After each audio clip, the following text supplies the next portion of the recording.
borracho. Dice mi papá, el Señor te quitó lo borracho, pero la cara la sigues teniendo. Gracias. Gracias. Dice, y la voz de borracho también así. Es una broma que él hace conmigo. Ustedes saben que jugamos mucho. ¿Cuán cerca seguimos al Señor? ¿Se ha puesto a pensar? ¿Se ha puesto a pensar esa parte?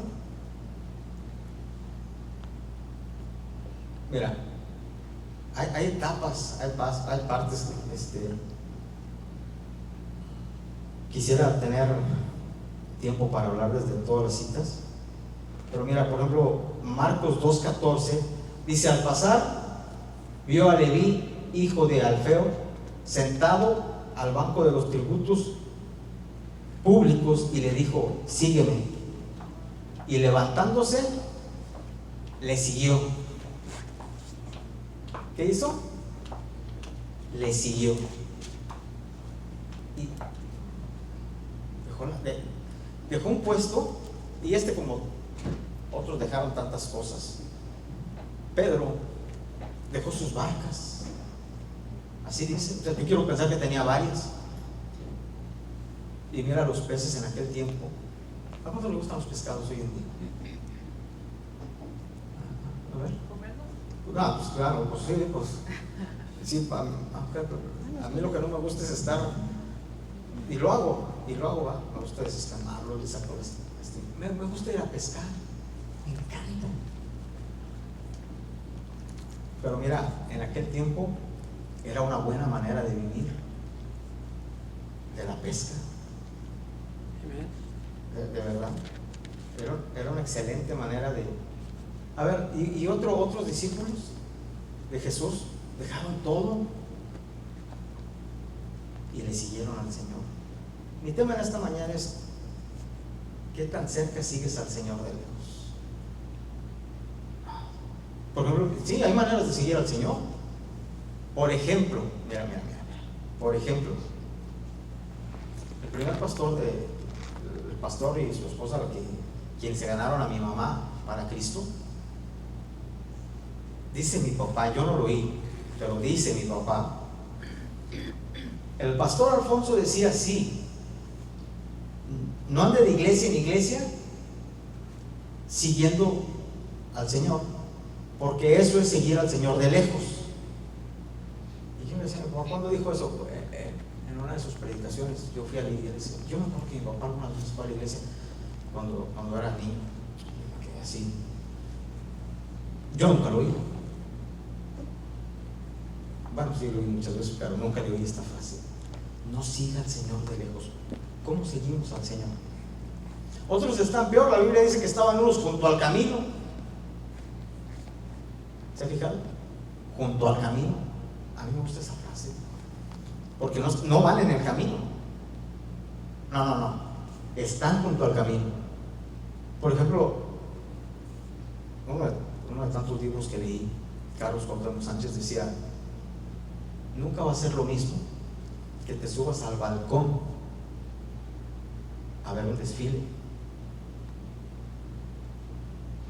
Y hay gente que está en la iglesia sentado a la expectativa, no, como espectador.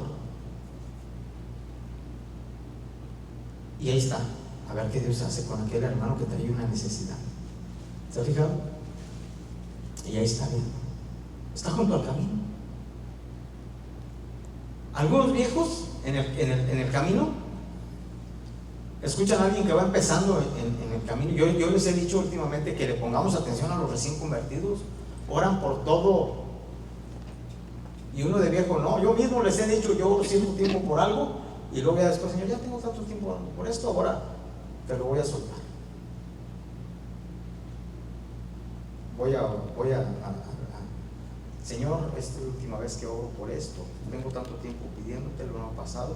Ahí lo dejo en tus manos. Si me lo das, qué bueno. Y el recién convertido, no, sigue orando, sigue orando. ¿Me entiende? Nos conviene voltear a ver el fervor del recién convertido. El otro ora por todo. El recién convertido le duele la cabeza, y antes de ir por una aspirina se pone a orar. Y el creyente viejo, antes de orar, va a tomar una pastilla. ¿Entiende? Amén. Eso conviene voltear a verlos. Y ahí está el creyente que está junto al camino. Pasa el recién convertido y hermanos, vine y lloré, y amén. Y ¿sabes qué pasa? A ver cuánto te dura el gozo. Así está. Ya está. Siguiendo al Señor. No, yo creo que ese ni lo sigue. Esa está la expectativa ahí nada más. ¿Creen en el Señor? Amén. Pues también los demonios creen. Pero el demonio cree y tiembla. Y a veces el ser humano no más cree. Yo creo que te estoy hablando de gente madura. Amén. Amén. Entonces, y así va. Y a veces creemos, y aquí sí hay algo para nosotros. Porque, por ejemplo, un hombre se acerca, un erudito además, le dice: Señor, ¿qué debo de hacer para heredar la vida eterna? Y el Señor, con la mano en la cintura, le dice: pues esto y esto. ¿Qué dice la ley? Esto, la conozco desde niño. Dice esto y esto y esto. Sí, solo te falta una cosa. Ve y vende todo lo que tienes, dalo a los pobres y sígueme. Dijimos que el tema era ¿cómo seguimos al Señor? No lo seguía. Y a veces creemos que el tiempo que llevamos en el camino del Señor es suficiente. Creemos que como conocer la Escritura como ese personaje estaba. Pero tenemos que seguir al Señor de cerca. ¿Está de acuerdo conmigo? Vamos a irnos de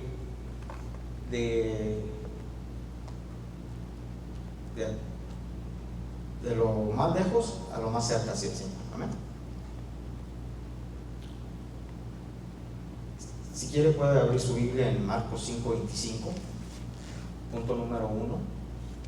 A ver, se lo voy a leer.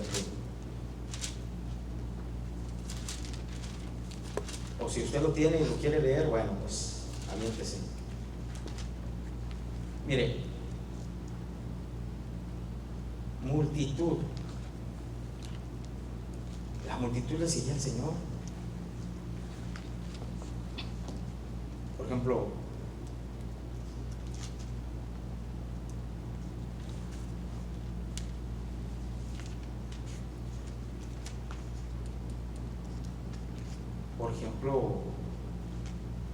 esta cita que le quiero compartir.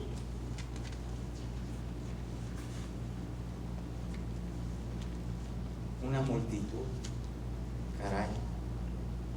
¿Es agradable la multitud? ¿Qué dice usted? A veces en el trabajo, cuando estoy haciendo algo y se arriman a verme, yo les digo: hey, por eso no fui artista. No me gustan las multitudes, pónganse a hacer algo.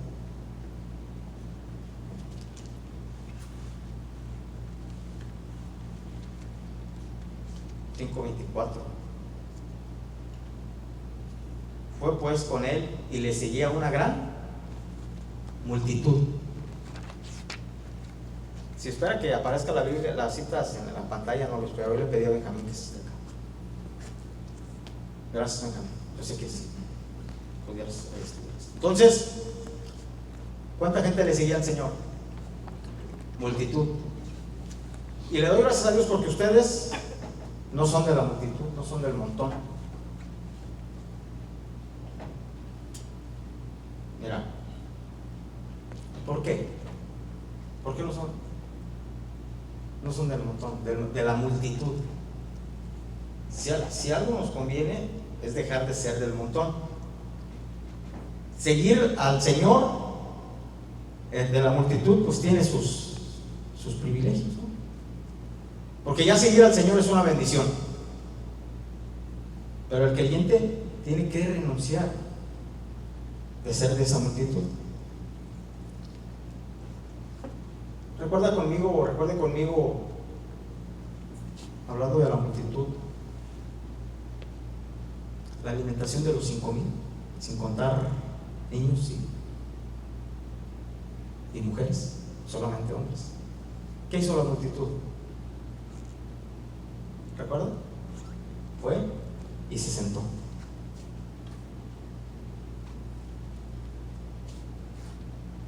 Cuando eres de la multitud no tienes un compromiso. Esperas recibir del Señor y esperas recibir y esperas recibir. ¿Y recibieron? Claro que recibieron. Y así pasa. ¿Cómo estás? Eres de la multitud. Tenemos que empezar por dar el paso. Bueno, eso va a ser más adelante. Se sientan para ser servidos. 2, no se comprometen. 3, corre el riesgo que hacer suplida la necesidad, por ejemplo en San Juan 6:24, 6:26. Incluso Pedro le dice: Señor, se va. ¿Y qué le dice? ¿Qué le dice? ¿Te quieres ir tú también? Es decir, que ser de la multitud son esos mismos que una vez suplida su necesidad se regresan al mundo. ¿Entienden? Yo sé que los estoy comprometiendo a decir: ustedes no son de la multitud, porque aquí están. ¿Y cuántas de las veces? No, ya tengo una historia, y a lo mejor hasta ya le he dicho 3, 4, 5, 6 veces. Hasta me acuerdo del nombre de esa mujer. Me dice el pastor: agarra la Suburban, vete por la célula de Baldo Tinajero, un primo de mi esposa. Yo la vi, no sé si su pie izquierdo o derecho, no sé, y vi que no podía caminar. Y dije: aunque la Suburban era 4x4, esas extrañas camionetas, dije: no, pero ¿cómo está la santa? Y me arrimé a donde estaba. Baldo agarra de la cerca, saca un palo, algo que estaba ahí, y se lo da para que se apoye. Se sentó en la primera. Haga de cuenta que salió, entró, y en la primera silla ahí se sentó. 1, porque no creía en Dios, por eso no quiso pasar hasta acá. 2, porque no podía. Al término del culto, al término de la administración, el pastor Tomás dice: Ernesto, me acuerdo perfectamente porque pues es una historia que me cala. Ernesto era Rodríguez, ¿no? Ernesto Rodríguez, porque lo dijo con apellido. Baldo Tinajero, Juan Antonio Reyes y Enrique Noyola, vayan a orar por ella. Y yo dije: ¿por qué? No sé. Ya voy. Y Dios la sanó. Y el cordón se quedó ahí en el lugar de los controles. ¿Hazte cuenta? Ahí en el lugar de los controles. ¿Y sabes cuándo regresó el Señor? ¿Cuándo regresó la señora esta? Se llama Lisette. Yo me acuerdo porque después tuvo un accidente. Salió en el periódico: mira, la señora, lo que Dios hizo un milagro, tuvo un accidente, nunca regresó a la iglesia. Ese es lo que pasa, ser de la multitud. Se suple la necesidad y vámonos.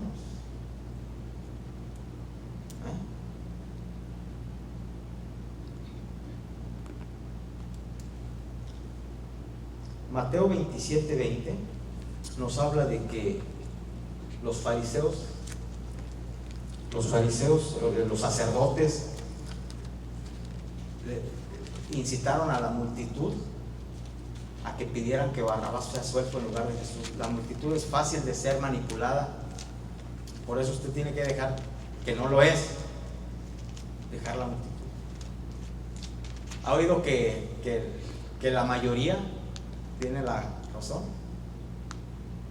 Pues salga de ese concepto, salga de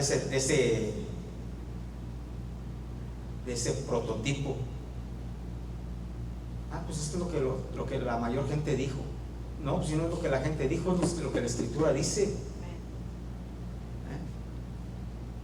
Entonces, cuando usted sale de la multitud, está más cerca del Señor. ¿Entienden? Punto número 2. Los 70. ¿Sí? Lucas 10:2 dice que mandó de 2 en 2 a las ciudades donde él iba a pasar. ¿Cómo se llama la iglesia? Preparando el camino. ¿A qué fueron estos? A preparar el camino. ¿Entienden?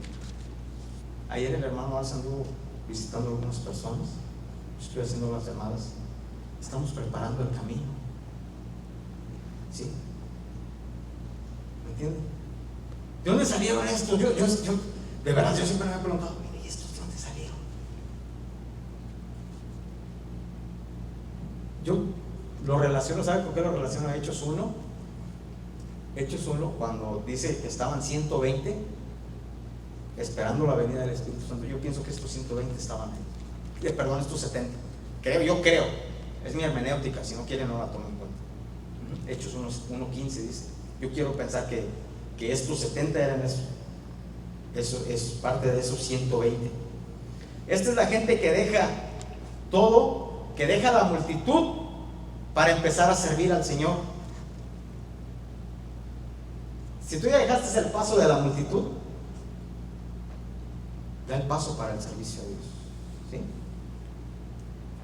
Es la gente que ha dejado el pecado, porque no puede haber servicio y pecado. Tenemos que dejar el pecado. De otra manera, el pecado va a destruir lo que hacemos. Se lo digo bíblicamente: el que toma el arado y mira hacia atrás no es digno no es digno del reino de los cielos. ¿Por qué? Va a pasar. ¿Quién sabe? Yo no sé mucho de agricultura, obviamente. Les digo que sembré un mango cuando tenía como 7 años, y cuando tenía 15 lo tumbé porque nunca. Dije, no, yo de agricultor me muero de hambre, y me dediqué a la plomería. Entonces, mi tío, que sabía que hasta el día de hoy es agricultor, dice: si tú te desvías, él tenía bolsas allá en la cerca, y yo tengo que estar viendo la bolsa, porque si yo me desvío, la planta va a salir. Dice, pero cuando yo vuelvo a pasar para remover la tierra, como el surco se movió, yo voy a pisar esa planta. Y es lo que hace el pecado. Si el creyente puede hacer algo para Dios, sí, pues el creyente puede hacer algo para Dios, pero con su pecado lo va a echar a perder. ¿Me entiende? Si bien es cierto, es bueno servir a Dios, pero primero tenemos que dejar el pecado. Eso se llama arrepentimiento. No, sí, nos guardamos del pecado no porque seamos pastores, nos guardamos del pecado porque antes que ser pastores éramos salvos, y antes de ser pastores ya teníamos la obligación de alejarnos del pecado.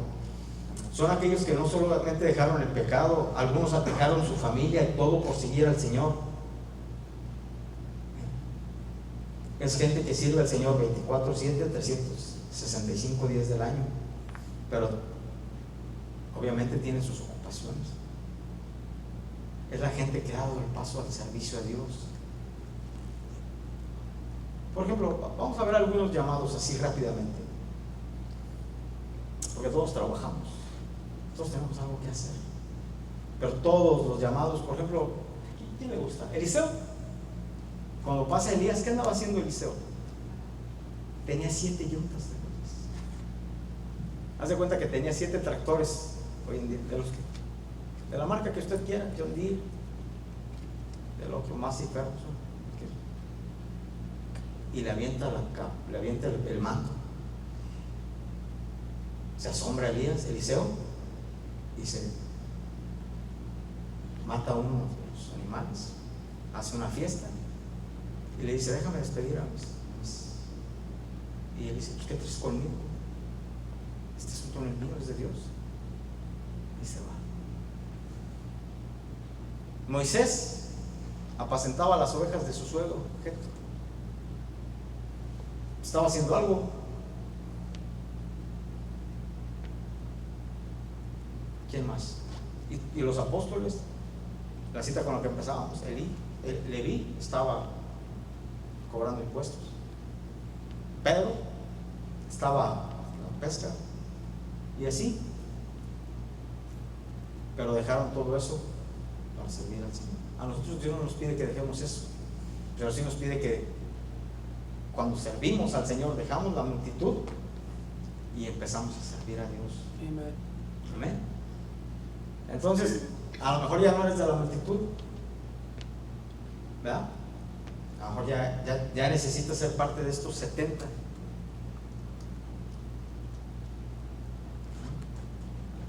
Entonces viene el arrepentimiento y con ello viene la consagración. Punto número 3, los apóstoles. Ay, hermano, ¿puedo ser apóstol? No, usted no puede ser apóstol. Los que se llaman apóstol tampoco pueden ser apóstoles, ¿ya? Lo que pasa es que se ha desatado eso del apostolado de hace unos 10, 15 años para acá. Es cierto. A mí cuando me dicen, oye, está tal predicador, ¿has oído tal predicador? Y si se llama ser apóstol, ni lo miro. No, dejen de soñar. Ya habrá tiempo de hablar de eso. Los apóstoles son aquellos que no solamente dejaron el pecado, sino también algunos dejaron sus familias, su manera de vivir. Y ellos vieron al Señor de cerca.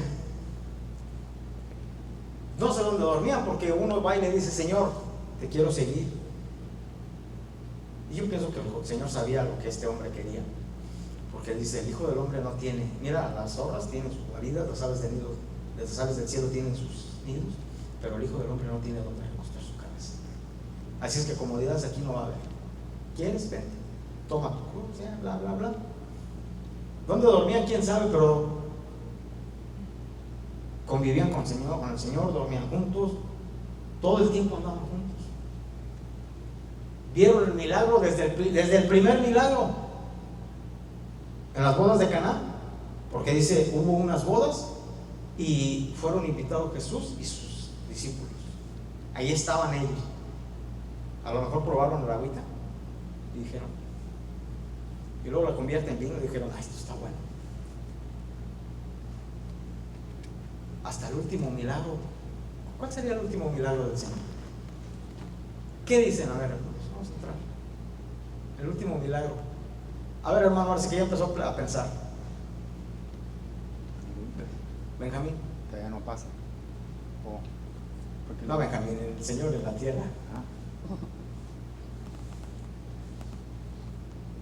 A lo mejor fue cuando Pedro saca y le tumba la oreja al soldado. A lo mejor fue y le espérate, Pedro, el que hierro mata, hierro muere. Andaba buscando y luego entre el oscuro agarra la oreja y se la vuelve a poner. A lo mejor fue ese. Pues desde el primero hasta el último los apóstoles lo vieron, creo yo. Vieron las provisiones de Dios, la multiplicación de los panes. Si mira lo que sobró, 12 cestas, todos lo vieron. Y no se azote, entre ellos estaba Judas y lo traicionó. Entonces, ahí encontramos que estos también estaban 24/7, 365 días. Y por si en eso estaba un año bisiesto, pues a lo mejor fueron 366 por 3 años juntos siguiendo al Señor. Estaban comprometidos con Jesús. ¿Por qué digo comprometidos? Precisamente cuando alimentó a los 5,000, unos dijeron, Señor, manda esta multitud a las aldeas que compren comida.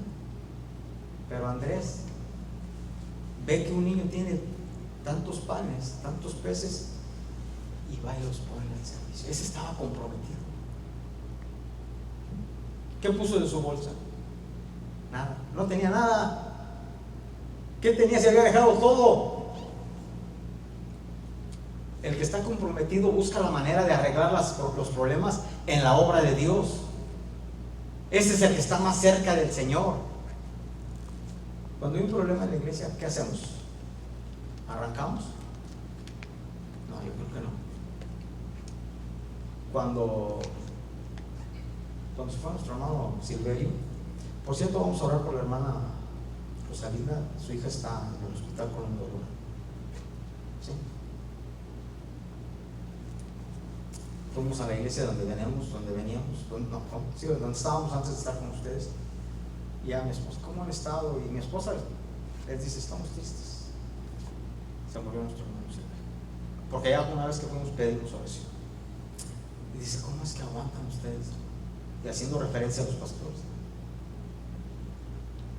El que está comprometido se queda en la obra de Dios.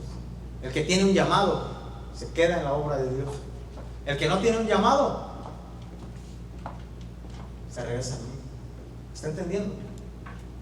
Los apóstoles tenían un llamado de parte de Dios y le dijo: ven y sígueme. Por eso es que estaban cerca con él. Por eso Andrés dice: hey, aquí hay 7 peces. Mira, sabía que no iba a alcanzar, porque ¿qué es esto para toda esta multitud?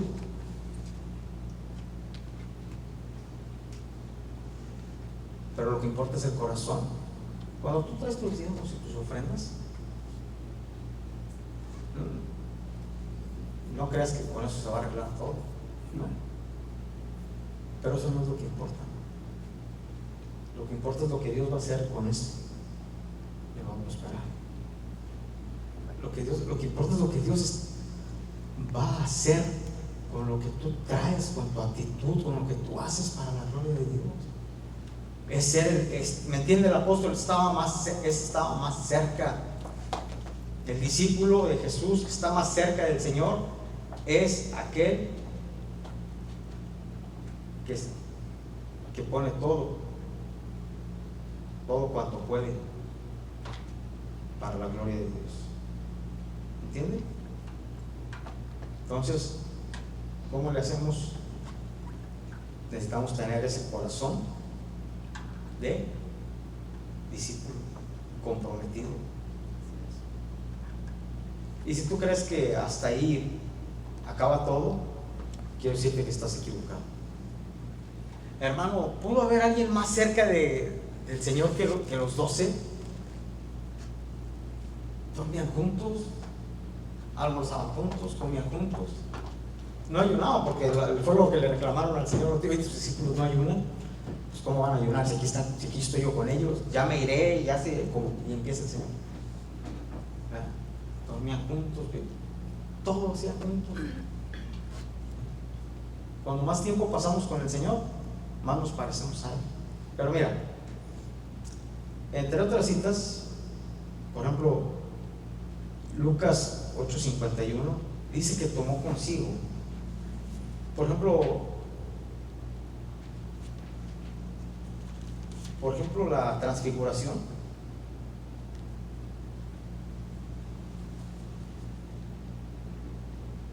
No subió a los 12, no le dijo a la montaña: vénganse, los 12.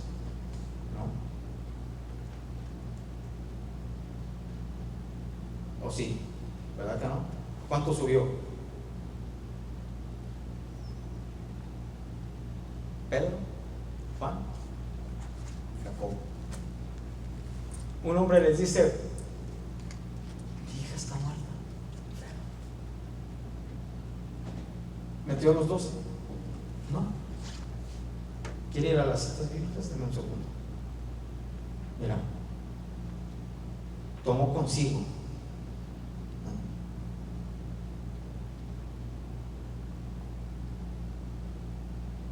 Hubo cosas que hizo solo. Lucas 8:51, ¿ya lo tiene? Amén. ¿Qué dice? Yo se lo leo, no se preocupe. Entrando en la casa, no dejó entrar a nadie consigo, sino Pedro, Jacobo, Juan, de sus discípulos, y al padre de la niña. Ese no era de los discípulos.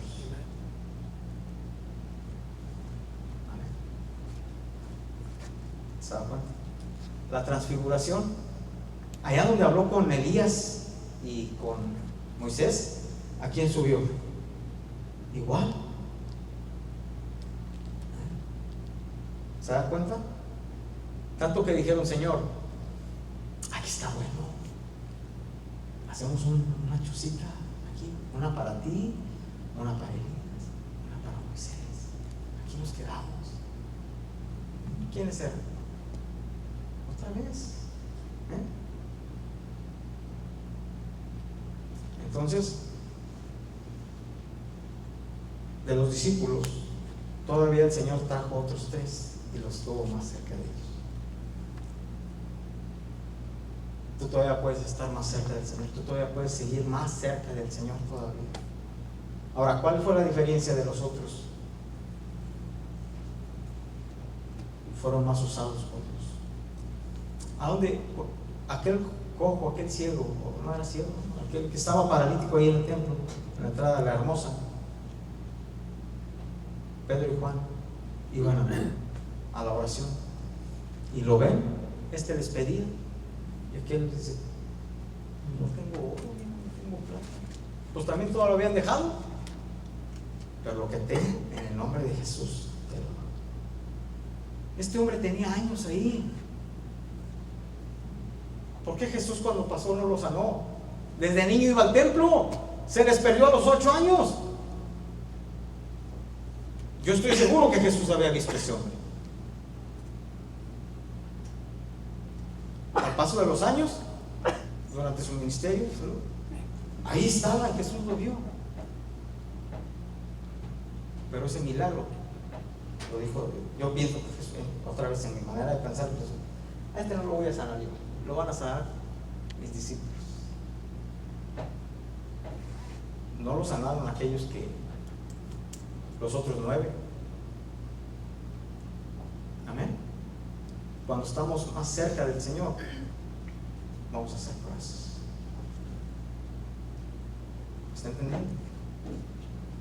¿Qué tan cerca estamos del Señor? Hoy en día tanta gente que sueña ver la gloria de Dios. Mucha gente dice: ay, quiero ver la gloria de Dios, pero no quiere venir al altar a estar con el Señor.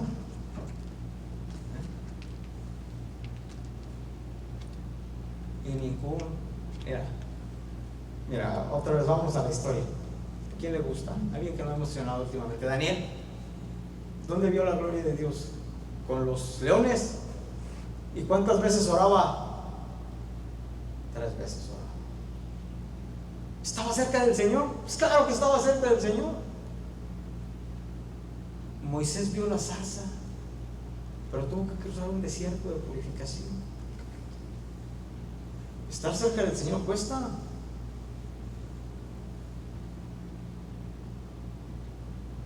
¿Mucho? Pues claro que cuesta mucho. Amén. ¿Sabes por qué quería que te vinieras mejor? Que Dios te está hablando, que Dios nos está hablando para que estemos más cerca de Dios y de esa manera llevar frutos. ¿Sí? Extrañamente expongo un tema con 4 puntos, como hoy. Recapitulación. Multitud, los 70, los discípulos, pero los más cercanos de los discípulos al Señor. 24/7, 365 días del año, siguiendo al Señor de cerca. Esté de pie para comprometernos. Hace mucho que no pasamos al altar. Amén. Y dígale al Señor conmigo: yo quiero estar cerca de ti.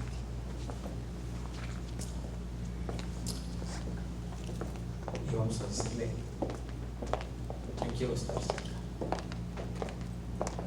No voy a voltear con ustedes, vamos a orar juntos. Buen Dios y Padre, en el nombre de Jesús, aquí estamos ante tu trono para darte gracias.